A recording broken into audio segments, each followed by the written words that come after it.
So uphill vertical MIG welding is one of the hardest positions that I see beginners struggle with the most, and this is probably the one that I struggled with the most for a long time when I was first learning how to MIG weld. So if you're frustrated and struggling with your uphill MIG welds, you came to the right place, because these top 3 things that I'll be going over today could make all the difference. Ready, set, go. Wait, where are we going? Yeah, actually these 3 things are what we're gonna be going over today. Ready, get propped and get comfortable. This is actually a very overlooked mistake that I see beginners make, and the better propped and comfortable you are, the more focused, precise, and consistent you can be, therefore giving you the best result.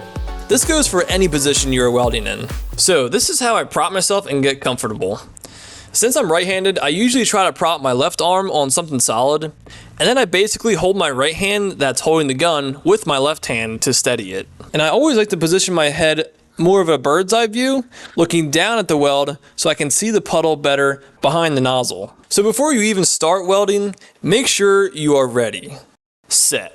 So this is actually an acronym for settings, eyes, and technique. So finding the right settings for this position is 50% of the battle and is super key to find. So in general, the settings are going to be way colder than welding in the flat position. But as always with settings, the goal is to run as hot as you can to get that good penetration. Now with vertical uphill especially, you need to be able to control that puddle to get the result you want. So for finding the right setting, like I do in any other position, I always start hot and dial my settings back until I can control the puddle the way I want. So for this, whatever setting runs good in the flat position, I'll start with that setting and then turn it down a little bit and then run a bead. If it's still too hot, I'll turn it down some more and then run another bead. And every time I'm doing this, while I'm welding, I'm always analyzing how the puddle is forming and reacting. And once the bead is finished, I'll analyze how it looks. So in general, if you're running too hot, you'll see the arc really digging into that metal and penetrating a lot. And the puddle will be like super watery and running down and out of control. And the finished bead will look super droopy, like you can see here. So the fix for this is just to turn down your voltage first and then see what that does. And if it's still too much to handle, try turning down your voltage and wire speed together to decrease the overall output. So on the other hand, if you're running too cold, the puddle will be super small and it almost looks like a worm just going across the material, and you won't see it punching into that material, and it'll just lay on top of it and it won't fuse properly, and the finished bead will just look like really cold and not fused. So if you see this happening, you've gone too cold with your settings and you've got to turn them back up. Now with this dialing in settings process, your eyes and technique are the other 50% of this battle and play a huge role in what result you get. So these 2 welds are ran at the exact same setting, but I ran the bottom weld and my student, who is not as experienced with the technique, ran the top weld. So even though you could have the right setting, technique plays a big role in what your welds look like. So with your eyes and what you should be looking at, I actually covered this in a previous video, and that is you gotta shift your focus from here to here. Focusing on the puddle and analyzing what it's doing is the biggest thing that helps you make clear decisions on what setting to change and how to adjust your technique on the fly. It literally tells you everything you need to know and what to adjust, so make sure you are watching it. Now when welding vertical uphill like this, you always want your gun pointed upward to help fight gravity as it's pushing down on your weld. Now it's going to be a little harder in this position to watch the puddle because the nozzle kind of gets in the way of your line of sight. So positioning yourself like I went over earlier really helps you get in a good view of the puddle.